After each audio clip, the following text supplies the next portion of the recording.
Today we have here with us Ms. Bhavani Koneru, Business Head, Metro Heavy Civil Infrastructure, IC of L&T.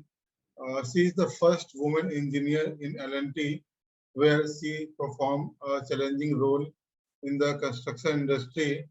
She invested 20 years of her hard work in L&T and started her career as a graduate trainee engineer. Since then, she hasn't looked back. She has also contributed in various marquee domestic and international projects in design and construction method planning, and also headed supply chain management function of heavy civil infra IC. Getting acceptance and achieving success is not easy for her. No doubt, she is one of the example in India when it comes to women empowerment. Please welcome Ms. Bhavani Koneru. I will start with my first question.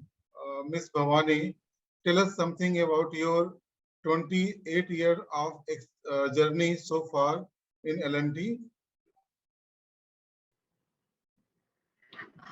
In a simple word, if I had to say, it has been really worthwhile and it's fantastic. I joined L&T in 1993 as a graduate trainee, and I worked in different departments of L&T, let it be either the designs or construction methods or supply chain, and now at present the heading the metro rail business. It's been a fantastic journey all through, and the kind of people particularly who were there along with me in supporting my journey all along, whether my seniors or my colleagues or my team members and the family part of it.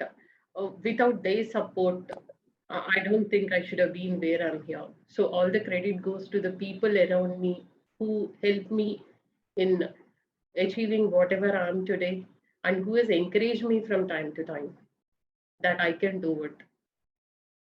That is where I feel that it's more than my efforts, it's the encouragement and the confidence that all these people had in me. That's what really made me today whatever I am. And I really thank from bottom of my heart all of them, whoever has shaped me up, whatever I am today.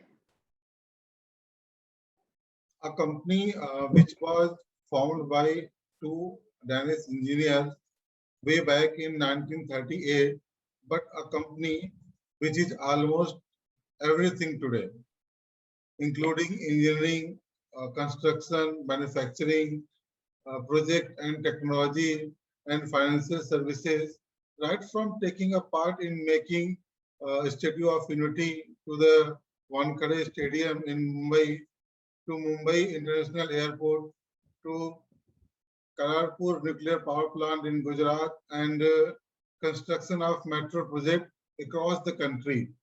So Yes. we all know that L&T is a reputed and India's largest engineering and construction company, providing rail engineering expertise to rail infrastructure project for main lines and mass transit system in India. Which key MRTS project has been undertaken by L&T? Yeah. See, if I to talk about L&T's journey of metro rail projects in India, starting from way back in 1990s from Delhi Metro, first Delhi Metro Phase 1. Possibly L&T is the only bidder who has been awarded first three packages of Delhi Metro which has come up. So barring Kolkata Metro, which has happened in 1970s, L&T has been associated with most of the metro projects since beginning in the Delhi Metro project. You name any city, we are there. We are associated with that particular metro project. Let it be Delhi, Bangalore, Chennai, Kolkata, and even in Kochi Metro we were there, and in Mumbai we were there. Right now also we are doing Mumbai Metro project, and even world's largest PPP project, Hyderabad Metro project, we are there. So L&T has been associated with the majority of the metro projects, and I'm proud to say that Our market share is the maximum. L&T has done maximum number of metro projects in India, not only in India. Possibly we are the only construction company to do overseas also, like Doha Metro and Riyadh Metro. So we had the maximum market share, and we have been the pioneer in introducing any of the new technologies which have been used in metro industry today. We are the one who have introduced in the Indian metro. Let it be from precasting to top-down methods to tunneling, whatever you name it. So L&T and the metro projects have been very closely associated and owning one of the world's largest PPP project of Hyderabad Metro. Would you like to highlight some major accomplishment that has brought about significant change in India's public transportation system? Yeah, sure. Definitely, why not? See, you know that for years together, the transport system in India, possibly India is the one which is having largest rail network in the world. So you take it from the railways or to the bus rapid transit system or even the two-wheelers, which we see, many of the rickshaws. Yes, there is, we have been growing up all along seeing this kind of transport system in India. Although Kolkata, we had the tram system also, but for some obvious reasons, that really hasn't taken the shape and hasn't got its significance in rest of the Indian cities for implementing of tram projects. But barring that one, if you see right from beginning of the Delhi Metro project particularly, although there was a gap between Kolkata Metro and the Delhi Metro implementation, right from the day Delhi Metro has been implemented and started off, I think every city started adding more and more projects, and that is where we can see there are so many metro projects in India today. Almost every tier 1, tier 2, and tier 3 cities of metro has been either implemented already or under execution, or it has been planned. So you can see almost more than 700 plus kilometers of metro is under operation, and nearly about 600 kilometers of even the metro projects are under execution. Also, we are planning for now, you can see a lot of cities like Delhi is planning for Metro Neo, Metro Light. Recently, Haridwar also has come up with personal rapid transit system, and even Hyperloop is in a line on paper now. Sure, very soon it is going to be implemented from Mumbai to Pune. And not only this one, now we haven't restricted ourselves to even connecting only within the city, even connecting two different cities, like if you see Delhi and CRTC.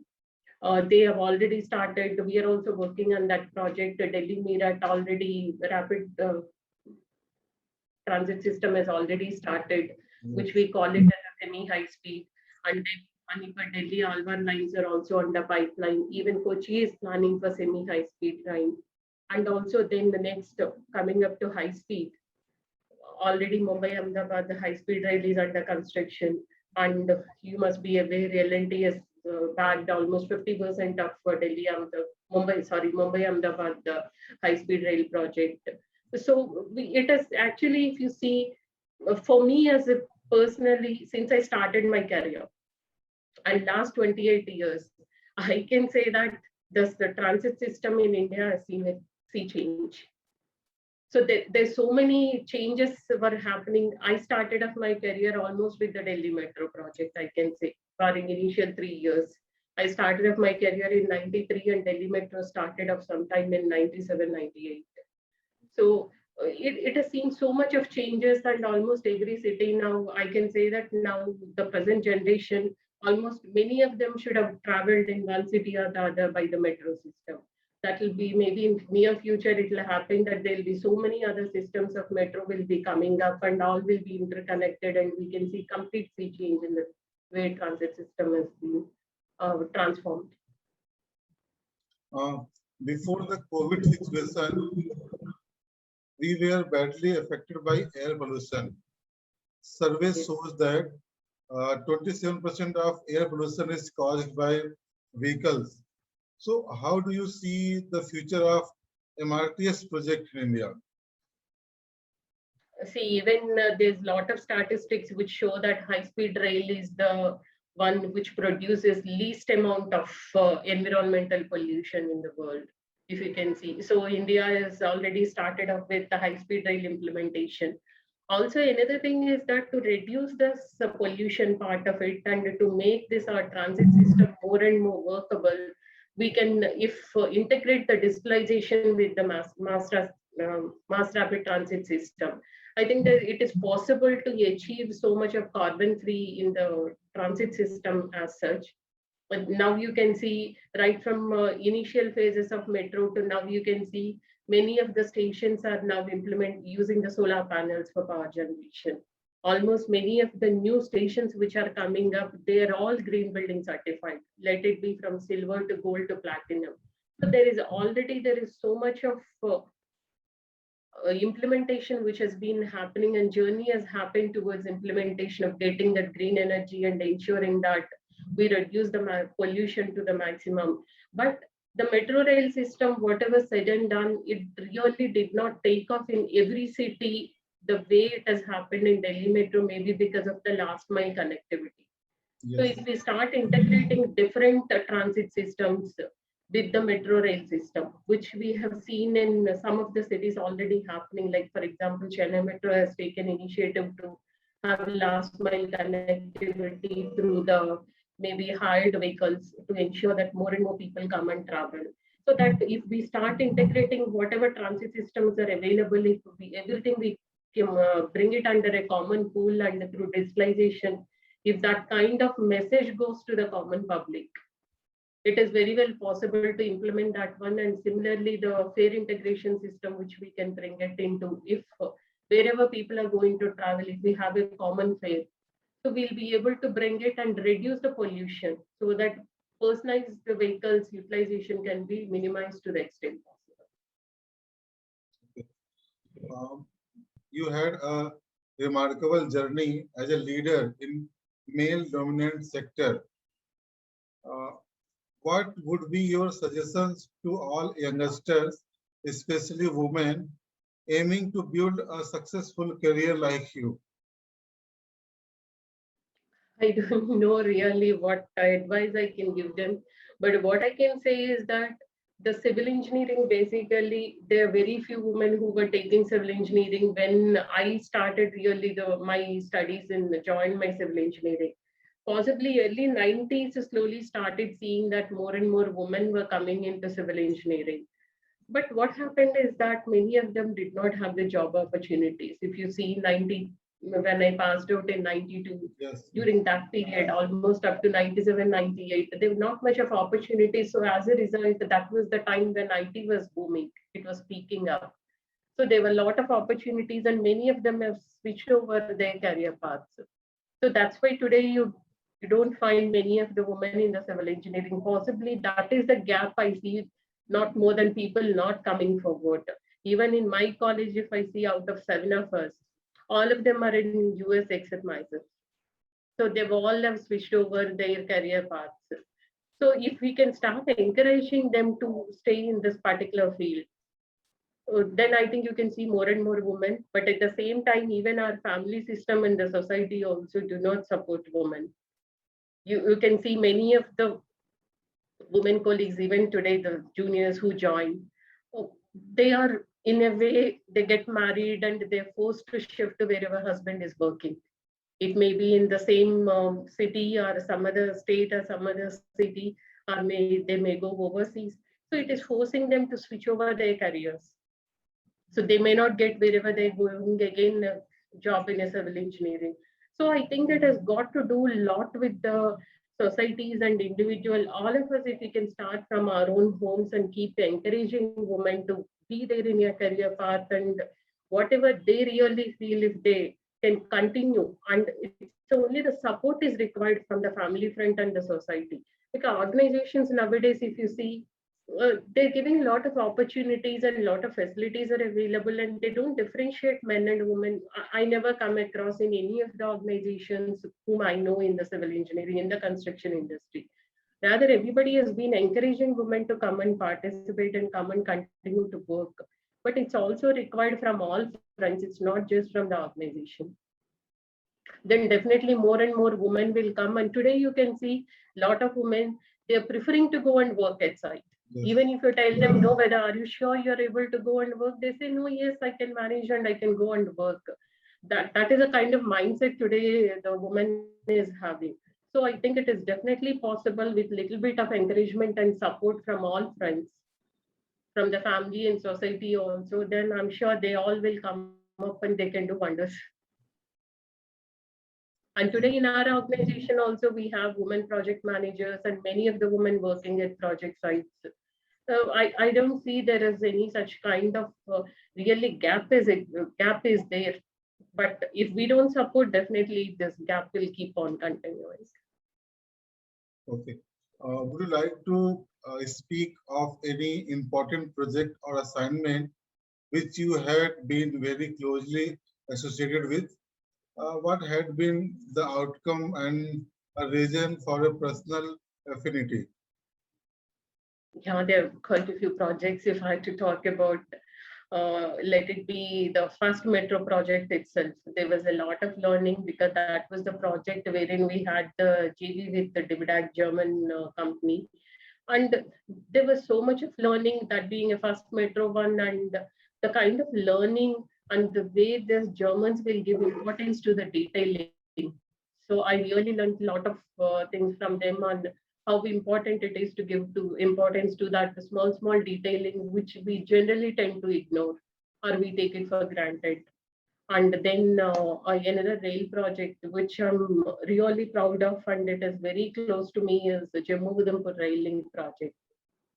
We have done one bridge project there, which is of just two spans of 150-meter span.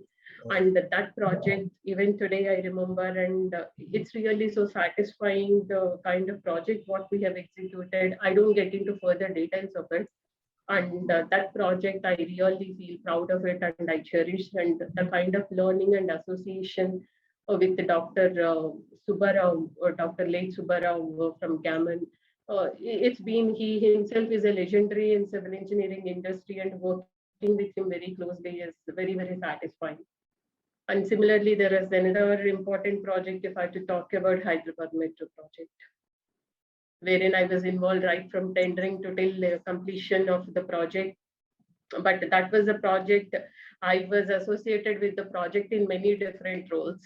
Possibly the one I started from tendering, then I continued in the designs, construction method, from the supply chain, and from the after I came to business unit, project has been completed. So it's like a complete journey of Hyderabad Metro is another project very close to me, I can say. And of course, now at present, the high-speed project, first high-speed rail project.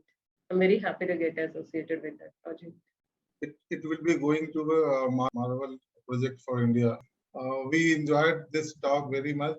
It was lovely to have you in our Metro Rail News interview session. Thank you so much for your valuable information and patience. We really appreciate your presence. Thanks again. Thank you so much. Thank you for inviting me and for being part of this Your Metro Rail News project, and thank you so much.